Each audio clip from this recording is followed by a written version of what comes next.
Broke my no sex rule on the first date with a guy in a wheelchair, and now my childhood best friend thinks I have a fetish. My number one sex rule since high school has been no sex before the third date. I recently broke that rule with a handicapped guy, and now my childhood best friend is pissed and grossed out because she thinks I have some weird kind of fetish. Context/full story, I'm a 28F. My childhood best friend we'll call Jess is also 28F. To put it simply, I don't think I'm any kind of prude, I just don't really feel comfortable with casual sex, never have. My best friend knows this and has teased me about it lightly in the past.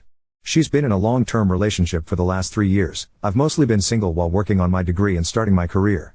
Jess lives in another state with her boyfriend, so we don't hang out much anymore. So about a month ago I had a first date with a guy I'd been talking to for a bit, thought it was going places, but he gave a weird vibe on the date and I cut and ran early. On my way home I stopped at a local pub, figured I'd have a drink to unwind and people watch till it wore off.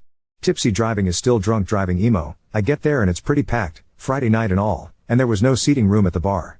Took my drink and looked around. Most of the restaurant side of the pub was someone's birthday party, but there was a small table with a seat open off to the side, with a guy reading a book there. So I say F it, I'm a social person and what's the worst thing that happens? He says no? So I ask if I can sit there for a bit, I promise we don't have to talk or anything. At this point I feel like I've fucked up because this guy up close is the hottest man I have ever seen. But he just smiled at me and gave an enthusiastic sure. A few minutes later of me sipping in silence and he says I don't mind talking, if you want to. Yeah I want to. Are you kidding me right now? We talk for a bit and it turns out, Mike, fake name, is 29, just finished his master's degree in some kind of computer learning field. I program computers to program computers, and he's living on his own for the first time. He apparently stops by the pub after work because he's right around the corner, and he's not used to the silence yet after living so long with a half-dozen siblings. We talked for a good 2 hours, about everything from dating, which he said he's basically given up on, to hobbies and tastes, and we have a near total eclipse of a Venn diagram on this stuff. I eventually sort of blurted out that I don't know why he'd give up on dating. This is the closest thing I've had to a good date in forever. Shooting my shot obliquely here lol, he gets kind of an odd look on his face and says tell you what, I have to go to the bathroom, but when I come back I'll ask you out for real. Weird, but okay?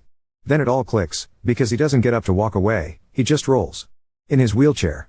And I'm thinking oh my god he wanted to give me a chance to back out of this without making it awkward. How cute can this guy be? He grinned like crazy when he got back and saw I was still there, and I basically tripped over myself saying something to the effect of so I'm free all weekend, what did you have in mind? Another hour later, we've got plans for Saturday, and he told me he has a neuromuscular disorder I can't remember the name of. My degree isn't in STEM lol, so his legs work, but the signals from his brain get misinterpreted so he doesn't have the balance or coordination for walking or standing. The pub starts switching over to the younger/rowdier crowd and he asks if I'd like to go back to his place for coffee to continue our conversation. As you have probably long since realized, I did not get any coffee or conversation till the next morning and I have zero regrets. We've been dating since and I know it's still early but I really feel like this might be the one. Onward to yesterday afternoon, my friend Jess, remember Jess? Is in town, and we go out for coffee to catch up on things. I'm gushing about Mike, but when I get to how we met she just sort of got weird and edgy.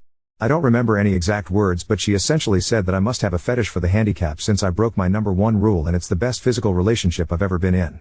Like it's good for me because he uses a wheelchair, not because the guy puts in effort in bed? She said I've changed as a person and left without even saying goodbye. 15 years of friendship and I've never seen her like that. So here I am, asking the most objective people online, haha, if I'm an asshole or weird for being super attracted to a guy who uses a wheelchair and basically putting out immediately.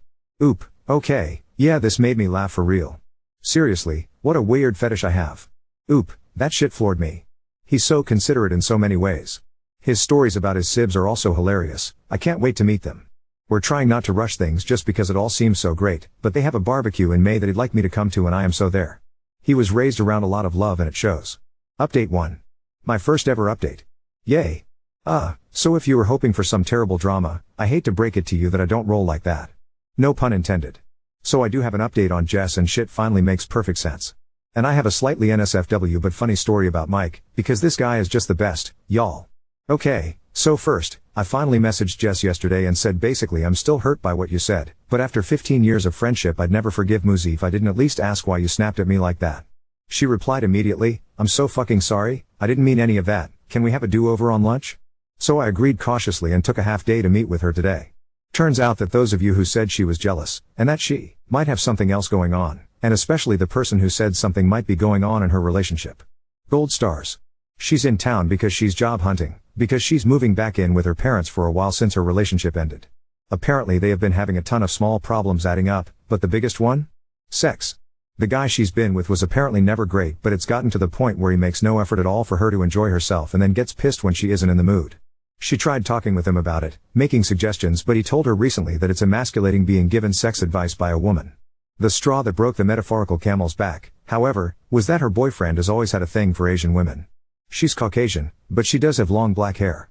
After weeks of fighting over their sex life, he suggested that they spice things up, by her dressing in a kimono and pretending to be Asian. She lost it on him and is absolutely disgusted by the racist fetishism and ended it right then. So she had all of this bottled up and was hoping to talk to me and finally be able to put it down. And I missed every hint that she had something big to discuss because I was gushing about Mike. So to her it felt like I was just twisting the knife by bragging about how great our sex was.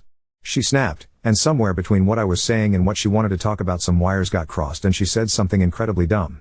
She left without saying goodbye because she was mortified and ashamed as well as irrationally mad at me. Something to know about Jess, she's an awful liar and she and I were the co-founders of our high school's Foot in Mouth Society, so I do believe her. I told her I forgive her and I'm sorry I didn't realize she wanted to talk about something bothering her, and she said I was too stupidly nice and have nothing to apologize for, so I think we'll be okay. For the time being I'm not ready for her and Mike to meet, because I don't want to make things feel worse, and she agrees. But she's really happy for me. Hopefully this is just a funny story we can look back on someday. So, on to how Mike almost killed me, lol. Last night we were talking about the Reddit post and he gets this funny expression that I'm starting to recognize. And he goes, how do we know you don't have a fetish if we haven't at least tried it in the chair? And I'm like, are you serious lol? He said he's never attempted it, because, cue tears, he's never felt so comfortable with a partner before. Well, his chair has what is essentially like a parking brake thing. Or it should. It's unfortunately broken and apparently getting them fixed is an expensive pain in the ass. He doesn't use it that often so he hasn't made it a priority. And there's this thing called Newton's third law, you know how every action has an equal and opposite reaction?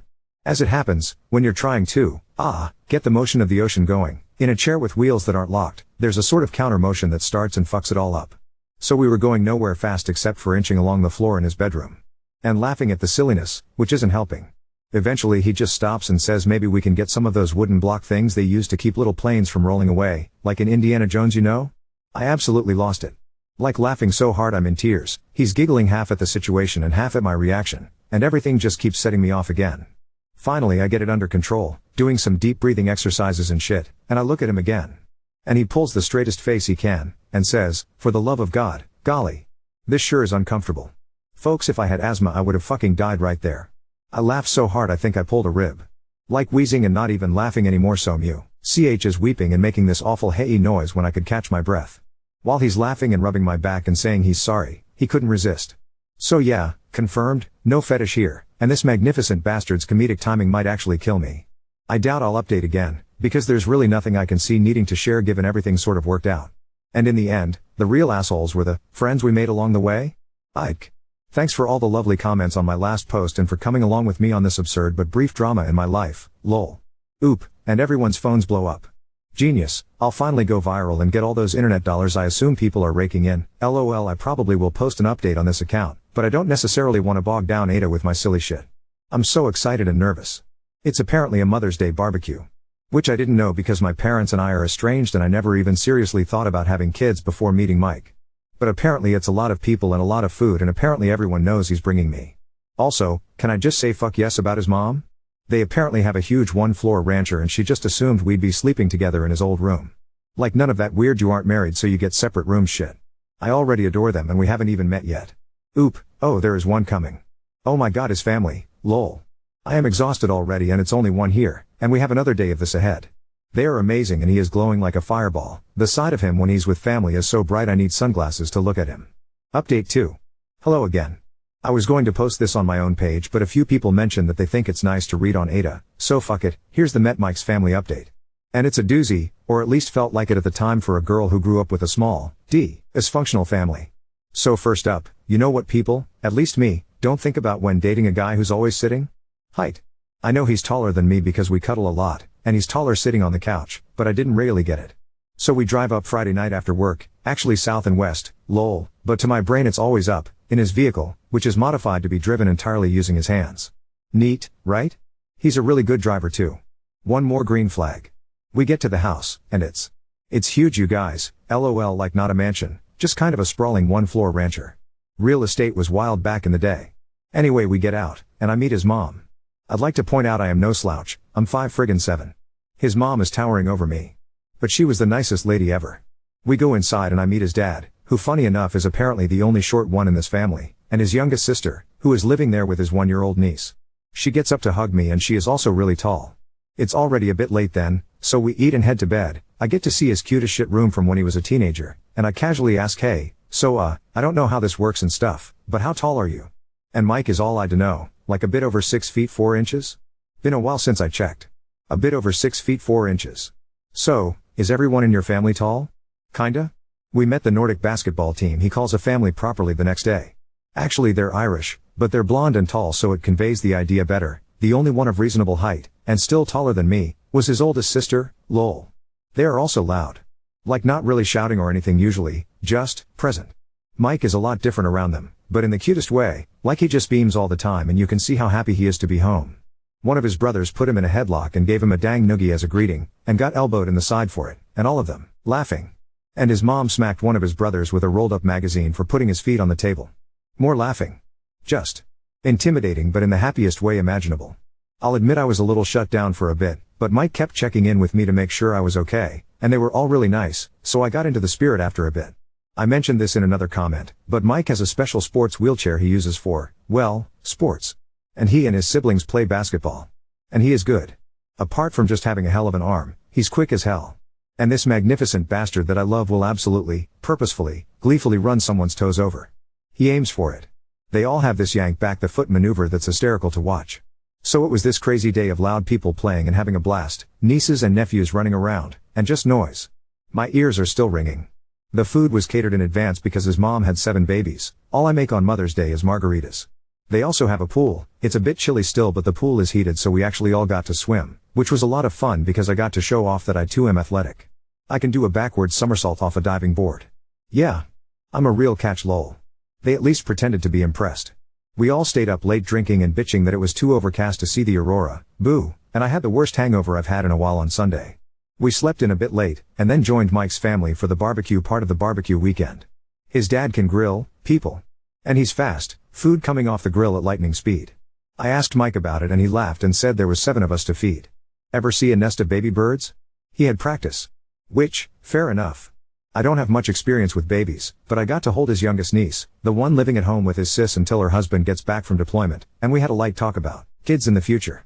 I told him that I never put much thought into it but if they were going to grow up in a happy home like his and not how I grew up, I'm pretty sure I'd be open to having them with him someday. But later. I need him all to myself for a while first. He seemed really happy about that, which makes me feel all goofy and happy. I'm sappy. We had to drive home Sunday night, but before we went his mom hugged me and said she's never seen her son like this, and thanked me for taking good care of her baby. And asked if we'd be back for the 4th of July or if we were doing something with my family. And I tried to be all no, we'll be here if you don't mind. I don't see them much and I think she caught on that there's more to the story so she just hugged the shit out of me, Vikings, all of them I swear, and told me she can't wait to see me again. My ears are still ringing from all the noise and chaos, but it was an absolute blast and I can't wait to see them again in July. Also, pretty much sure Mike is the man I'm going to marry. I literally can't think of a single reason why I would ever let him get away. Anyway, thanks for reading, hope you all had a lovely weekend, and those of you who got to see the aurora I'm happy for you but you suck, lol. Oop, it's still pretty surreal. The other in-laws that were there were all like that smiling hanging guy meme, first time? It was a great weekend.